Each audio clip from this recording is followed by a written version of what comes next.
اللہ تبارک و تعالیٰ کے نام سے شروع جو بڑا مہربان نہایت رحم کرنے والا ہے۔ اللہ تبارک و تعالیٰ کے پیارے محبوب حضرت محمد صلی اللہ علیہ وسلم کا فرمان عالی شان ہے، بے شک بروز قیامت لوگوں میں سے میرے قریب تر وہ ہوگا جو مجھ پر سب سے زیادہ درود بھیجے گا۔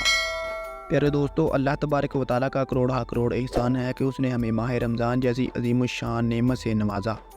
ماہ رمضان کے فیضان کے کیا کہنے، اس کی تو ہر گھڑی رحمت بری ہے۔ اس مہینے میں اجر و ثواب بہت ہی بڑھ جاتا ہے۔ نفلوں کا ثواب فرضوں کے برابر اور فرضوں کا ثواب 70 گنا کر دیا جاتا ہے، بلکہ اس مہینے میں تو روزہ دار کا سونا بھی عبادت میں شمار کیا جاتا ہے۔ عرش اٹھانے والے فرشتے روزہ داروں کی دعاؤں پر آمین کہتے ہیں، اور ایک حدیث شریف کے مطابق رمضان کے روزہ دار کے لیے دریا کی مچھلیاں افطار تک دعائے مغفرت کرتی رہتی ہیں۔ حضرت سیدنا ابو سعید خدری رضی اللہ تعالیٰ عنہ سے روایت ہے کہ حضرت محمد صلی اللہ علیہ وسلم کا فرمان عالی شان ہے، جب ماہ رمضان کی پہلی رات آتی ہے تو آسمانوں کے دروازے کھول دیے جاتے ہیں اور آخری رات تک بند نہیں ہوتے۔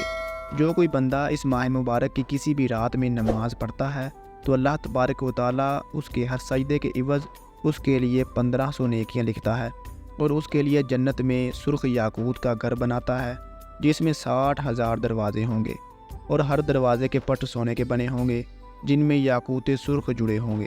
پس جو کوئی ماہ رمضان کا پہلا روزہ رکھتا ہے تو اللہ تبارک و تعالیٰ مہینے کے آخری دن تک اس کے گناہ معاف فرما دیتا ہے، اور اس کے لیے صبح سے شام تک 70,000 فرشتے دعائے مغفرت کرتے رہتے ہیں۔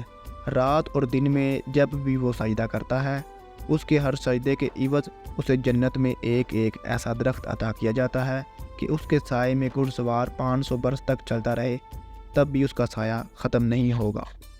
حضرت سیدنا جابر بن عبداللہ رضی اللہ تعالیٰ عنہ سے روایت ہے، آپ صلی اللہ علیہ وسلم کا فرمان عالی شان ہے، میری امت کو ماہ رمضان میں 5 چیزیں ایسی عطا کی گئیں جو مجھ سے پہلے کسی نبی کو نہیں ملی ہیں۔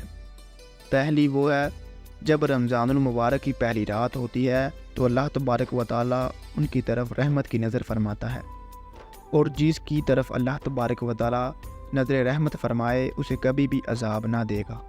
اور دوسری، شام کے وقت ان کے منہ کی بو جو بھوک کی وجہ سے ہوتی ہے اللہ تبارک و تعالیٰ کے نزدیک مشک کی خوشبو سے بھی بہتر ہے۔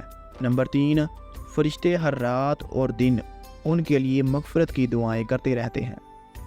اور 4، اللہ تبارک و تعالیٰ جنت کو حکم فرماتا ہے، میرے نیک بندوں کے لیے مزین یعنی آراستہ ہو جا، ان قریب وہ دنیا کی مشقت سے میرے گھر اور کرم میں راحت پائیں گے۔ اور 5، جب ماہ رمضان کی آخری رات آتی ہے تو اللہ تبارک و تعالیٰ سب کی مغفرت فرما دیتا ہے۔ قوم میں سے ایک شخص نے کھڑے ہو کر عرض کی، یا رسول اللہ صلی اللہ علیہ وسلم، کیا یہ لیلۃ القدر ہے؟ ارشاد فرمایا، نہیں، کیا تم نہیں دیکھتے کہ مزدور جب اپنے کاموں سے فارغ ہو جاتے ہیں تو انہیں اجرت دی جاتی ہے؟ حضرت سیدنا ابو ہریرہ رضی اللہ تعالیٰ عنہ سے روایت ہے کہ نبی پاک صلی اللہ علیہ وسلم کا فرمان ہے، 5 نمازیں اور جمعہ اگلے جمعہ تک اور ماہ رمضان اگلے ماہ رمضان تک گناہوں کا کفارہ ہے، جب تک کہ کبیرہ گناہوں سے بچا جائے۔ اللہ تبارک و تعالیٰ ماہ رمضان میں رحمتوں کی بارشیں کرتا ہے۔ کبیرہ گناہ توبہ سے معاف کیے جاتے ہیں۔ توبہ کرنے کا طریقہ یہ ہے کہ جو گناہ ہوا خاص اس گناہ کا ذکر کر کے دل کی بیزاری اور آئندہ اس سے بچنے کا عہد کر کے توبہ کریں۔ مثلاً جھوٹ بولا تو بارگاہ خداوندی میں عرض کرے، یا اللہ، جو یہ جھوٹ بولا اس سے توبہ کرتا ہوں اور آئندہ نہیں بولوں گا۔ توبہ کے دوران دل میں جھوٹ سے نفرت ہو اور آئندہ نہیں بولوں گا کہتے وقت دل میں یہ ارادہ بھی ہو کہ جو کچھ کہہ رہا ہو ایسا ہی کروں گا، تو توبہ ہوگی۔ اگر بندے کی حق تلفی ہے تو توبہ کے ساتھ ساتھ اس بندے سے معاف کروانا بھی ضروری ہے۔ حضرت سیدنا عبداللہ ابن مسعود رضی اللہ تعالیٰ عنہ سے روایت ہے کہ آپ صلی اللہ علیہ وسلم نے فرمایا، رمضان المبارک کی ہر شب آسمانوں میں صبح صادق تک ایک منادی یہ ندا کرتا ہے، اے اچھائی مانگنے والے، مکمل کر، یعنی اللہ تبارک و تعالیٰ کی اطاعت کی طرف آگے بڑھ اور خوش ہو جا، اور اے شریر، شر سے باز آ جا اور عبرت حاصل کر۔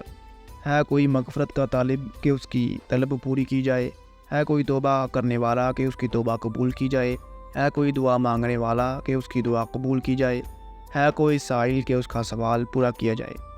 پیارے دوستو، اللہ تبارک و تعالی رمضان المبارک کی ہر شب میں افطار کے وقت 60,000 گناہ گاروں کو دوزخ سے آزاد فرماتا ہے اور عید کے دن سارے مہینے کے برابر گناہ گاروں کی بخشش کی جاتی ہے۔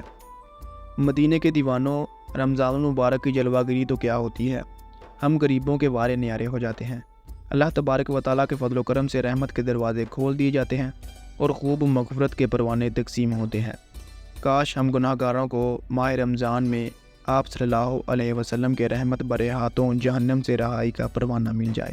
اللہ تبارک و تعالیٰ سے دعا ہے کہ اللہ تبارک و تعالیٰ آپ کو اور مجھے اس ماہ رمضان المبارک میں گناہوں سے بچنے اور زیادہ وقت عبادت میں گزارنے کی توفیق عطا فرمائے، آمین۔ ایسے ہی مزید اسلامی معلومات کے لیے ہماری ویڈیو کو لائک اور چینل کو سبسکرائب ضرور کریں۔